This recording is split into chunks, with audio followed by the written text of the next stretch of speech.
Today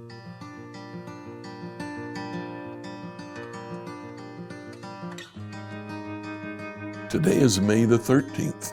Today we finish the book of Matthew reading about his resurrection.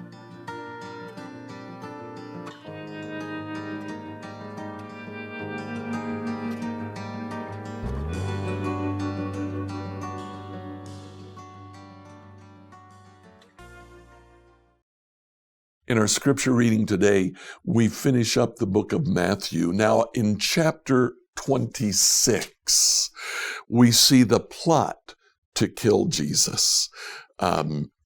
Judas is at the heart of it. What Judas actually did in betraying Jesus was give the Jewish leaders information about where they could find Jesus when he was alone, when he was not in the middle of a crowd. They did that in the evening at the Mount of Olives. It's interesting that as Jesus gives the Lord's Supper, he predicts not only Judas's betrayal, but he predicts that all of them would abandon him. They all ran away. They all deserted him. And Peter, in addition to deserting him, Peter denied that he knew Jesus or was one of his followers. We see the crucifixion in chapter 27, but in chapter 28, the resurrection is presented. Jesus appears first to women, then to the rest of his disciples. And the book of Matthew ends with Jesus commissioning his disciples to go out. Enjoy as we read the story of the crucifixion and the resurrection. Matthew 26 to 28, New Living Translation. Matthew 26. When Jesus had finished saying all these things, he said to his disciples, "As you know, Passover begins in 2 days, and the Son of Man will be handed over to be crucified." At the same time, the leading priests and elders were meeting in the residence of Caiaphas, the high priest, plotting how to capture Jesus secretly and kill him. But not during the Passover celebration, they agreed, or the people may riot. Meanwhile, Jesus was in Bethany at the home of Simon, a man who had previously had leprosy. While he was eating, a woman came in with a beautiful alabaster jar of expensive perfume and poured it over his head. The disciples were indignant when they saw this. "What a waste," they said. "It could have been sold for a high price and the money given to the poor." But Jesus, aware of this, replied, "Why criticize this woman for doing such a good thing to me? You will always have the poor among you, but you won't always have me. She's poured this perfume on me to prepare my body for burial.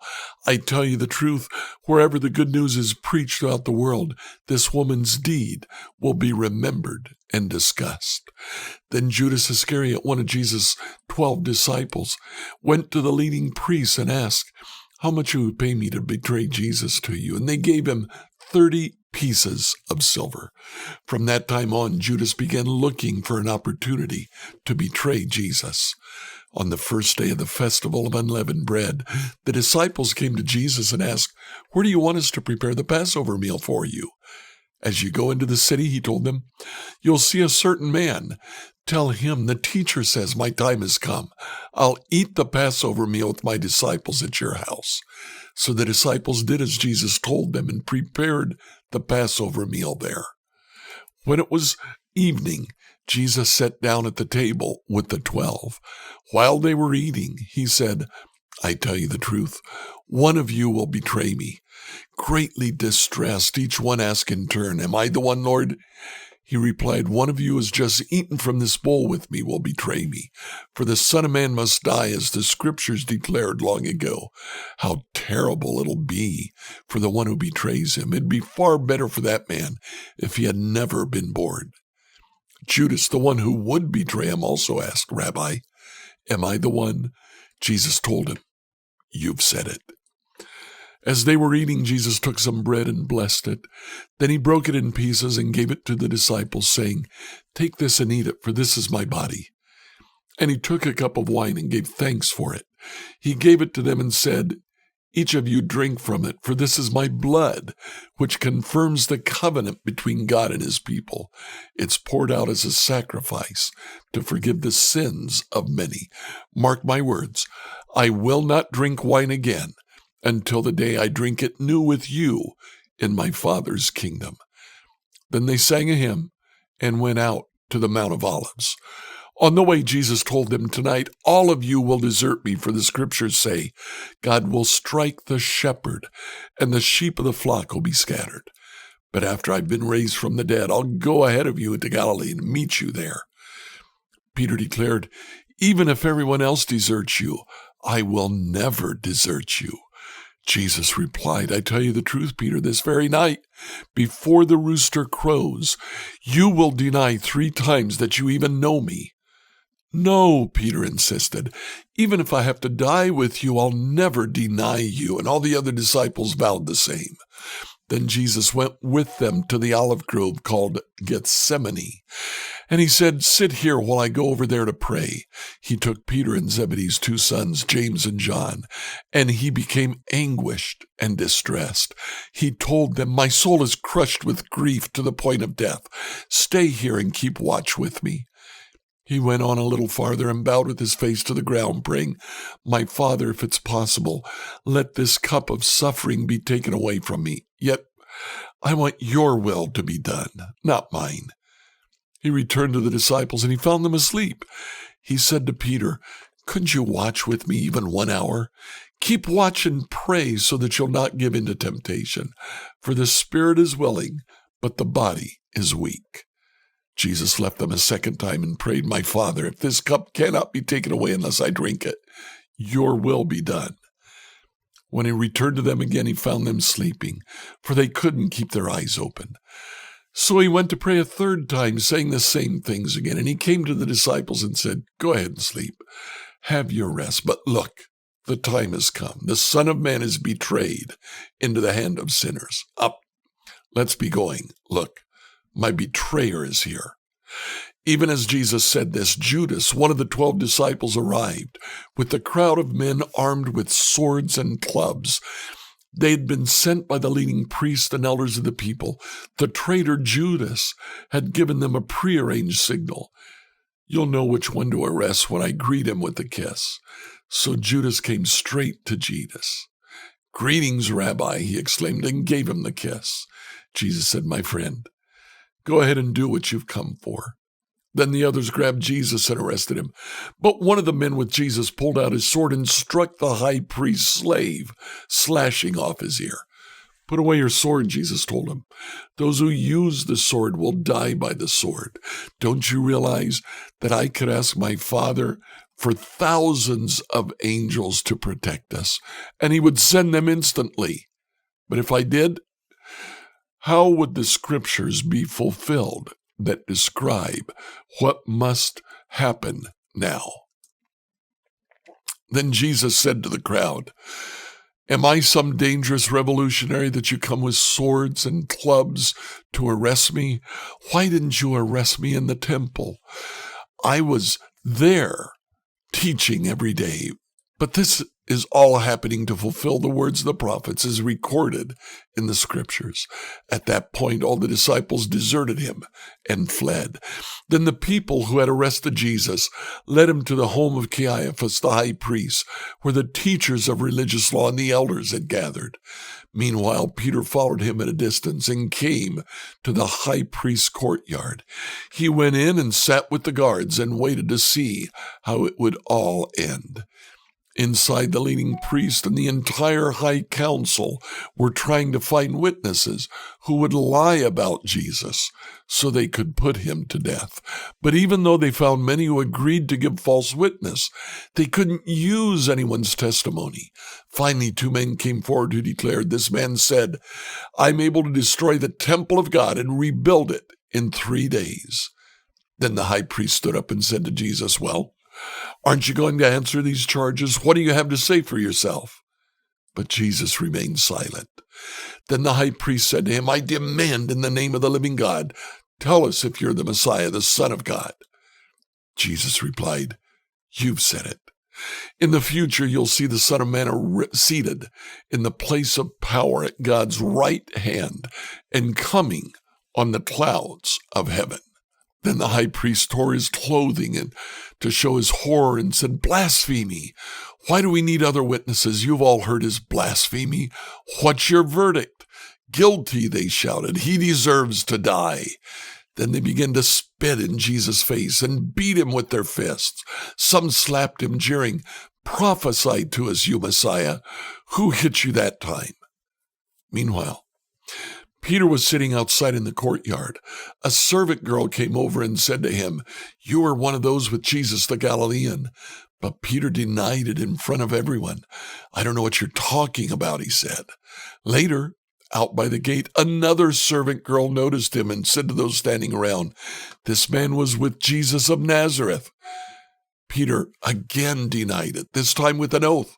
"I don't even know the man," he said. A little later, some of the other bystanders came over to Peter and said, "You must be one of them. We can tell by your Galilean accent." Peter swore, "A curse on me if I'm lying. I don't know the man." And immediately the rooster crowed.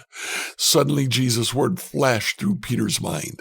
"Before the rooster crows, you will deny 3 times that you even know me." And he went away, weeping bitterly. Matthew 27. Very early in the morning, the leading priests and the elders of the people met again to lay plans for putting Jesus to death. Then they bound him, led him away, and took him to Pilate, the Roman governor. When Judas, who had betrayed him, realized that Jesus had been condemned to die, he was filled with remorse. So he took the 30 pieces of silver back to the leading priests and the elders. "I've sinned," he declared, "for I betrayed an innocent man." "What do we care?" they retorted. "That's your problem." Then Judas threw the silver coins down in the temple and went out and hanged himself. The leading priests picked up the coins. "It wouldn't be right to put this money in the temple treasury," they said. "It was payment for murder."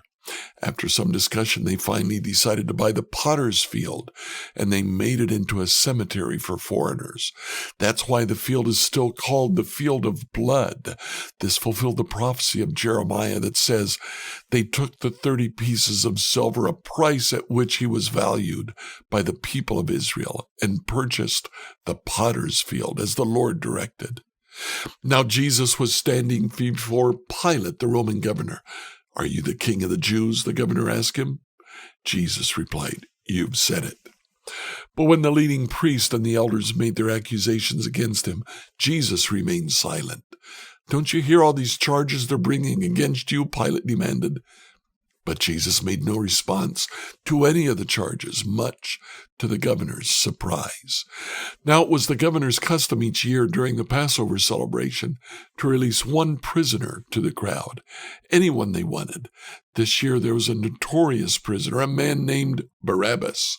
As the crowds gathered before Pilate's house that morning, he asked them, "Which one do you want me to release to you, Barabbas or Jesus, who is called the Messiah?" He knew very well that the religious leaders had arrested Jesus out of envy. Just then, as Pilate was sitting on the judgment seat, his wife sent him this message: "Leave that innocent man alone. I suffered through a terrible nightmare about him last night." Meanwhile, the leading priest and the elders persuaded the crowd to ask for Barabbas to be released and for Jesus to be put to death. So the governor asked again, "Which of these 2 do you want me to release to you?" The crowd shouted back, "Barabbas." Pilate responded, "Then what should I do with Jesus, who's called the Messiah?" They shouted back, "Crucify him." "Why?" Pilate demanded.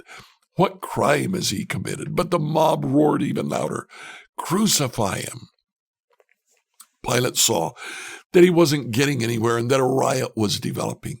So he sent for a bowl of water and washed his hands before the crowd, saying, "I'm innocent of this man's blood. The responsibility is yours." All the people yelled back, "We'll take responsibility for his death, we and our children." So Pilate released Barabbas to them. He ordered Jesus flogged with a lead-tipped whip, then turned him over to the Roman soldiers to be crucified. Some of the governor's soldiers took Jesus into their headquarters and called out the entire regiment. They stripped him and put a scarlet robe on him. They wove thorn branches into a crown and put it on his head. They placed a reed stick in his right hand as a scepter. Then they knelt before him in mockery and taunted, "Hail, King of the Jews!" They spit on him and grabbed the stick and struck him on the head with it. When they were finally tired of mocking him, they took off the robe and put his own clothes on him again. Then they led him away to be crucified. Along the way, they came across a man named Simon who was from Cyrene, and the soldiers forced him to carry Jesus' cross. They went out to a place called Golgotha, which means place of the skull. The soldiers gave Jesus wine mixed with bitter gall, but when he tasted it, he refused to drink it. After they nailed him to the cross, the soldiers gambled for his clothes by throwing dice. Then they sat around and kept guard as he hung there. A sign was fastened above Jesus' head, announcing the charge against him. It read, "This is Jesus, the King of the Jews." 2 revolutionaries were crucified with him, one on his right, one on his left. And the people passing by shouted abuse, shaking their heads in mockery. "Look at you now," they yelled at him. "You said you were going to destroy the temple and rebuild it in 3 days. Well then, if you're the Son of God, save yourself and come down from the cross." The leading priests, the teachers of religious law, and the elders also mocked Jesus. "He saved others," they scoffed, "but he can't save himself. So he is the King of Israel, is he? Let him come down from the cross right now, and we'll believe in him. He trusted God, so let God rescue him now if he wants him. For he said, 'I'm the Son of God.'" Even the revolutionaries who were crucified with him ridiculed him in the same way. At noon, darkness fell across the whole land until 3 o'clock. At about 3 o'clock, Jesus called out with a loud voice, "Eli, Eli, lema sabachthani," which means, my God, why have you abandoned me?" Some of the bystanders misunderstood and thought he was calling for the prophet Elijah. One of them ran and filled a sponge with sour wine, holding it up to him on a reed stick so he could drink. But the rest said, "Wait, let's see whether Elijah comes to save him." But Jesus shouted out again, and he released his spirit. At that moment, the curtain in the sanctuary of the temple was torn in two from top to bottom. The earth shook, rocks split apart, the tombs opened. The bodies of many godly men and women who had died were raised from the dead.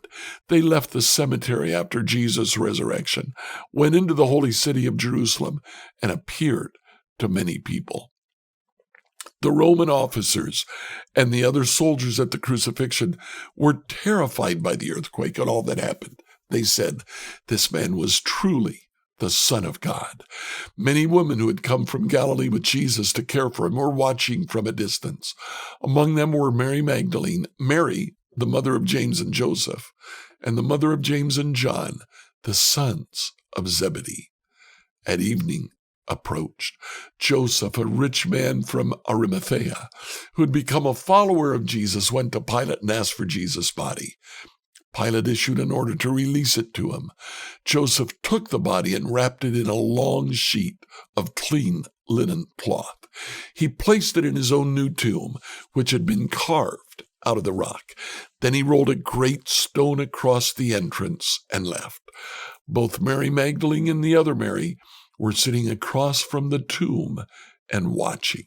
The next day on the Sabbath, the leading priests and Pharisees went to see Pilate. They told him, "Sir, we remember what that deceiver once said while he was still alive.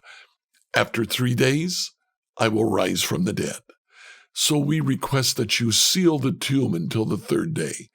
This will prevent his disciples from coming and stealing his body and then telling everyone he was raised from the dead. If that happens, we'll be worse off than we were at first." Pilate replied, "Take guards, secure it the best you can." So they sealed the tomb and posted guards to protect it. Matthew 28. Early on Sunday morning, as the new day was dawning, Mary Magdalene and the other Mary went out to visit the tomb. Suddenly there was a great earthquake, for an angel of the Lord came down from heaven, rolled aside the stone, and sat on it. His face shone like lightning, and his clothing was as white as snow. The guards shook with fear when they saw him, and they fell into a dead faint. Then the angel spoke to the women. "Don't be afraid," he said. "I know you're looking for Jesus who was crucified. He isn't here. He's risen from the dead, just as he said would happen. Come see where his body was lying. And now go. Go quickly and tell his disciples that he has risen from the dead. He's going ahead of you to Galilee. You'll see him there. Remember what I've told you." The women ran quickly from the tomb, but they were very frightened, but also filled with great joy, and they rushed to give the disciples the angel's message. As they went, Jesus met them and greeted them. They ran to him, grasped his feet, and worshipped him. Then Jesus said to them, "Don't be afraid. Go tell my brothers to leave for Galilee. They will see me there." As the women were on their way, some of the guards went into the city and told the leading priests what had happened. A meeting with the elders was called, and they decided to give the soldiers a large bribe. They told the soldiers, "You must say, 'Jesus' disciples came during the night while we were sleeping. They stole his body. If the governor hears about it, we'll stand up for you so you won't get in trouble.'" So the guards accepted the bribe and said what they were told to say. The story spread widely among the Jews, and they still tell it today. Then the 11 disciples left for Galilee, going to the mountain where Jesus had told them to go. When they saw him, they worshipped him, but some of them doubted. Jesus came and told his disciples, "I've been given all authority in heaven and on earth. Therefore go and make disciples of all the nations, baptizing them in the name of the Father and the Son and the Holy Spirit.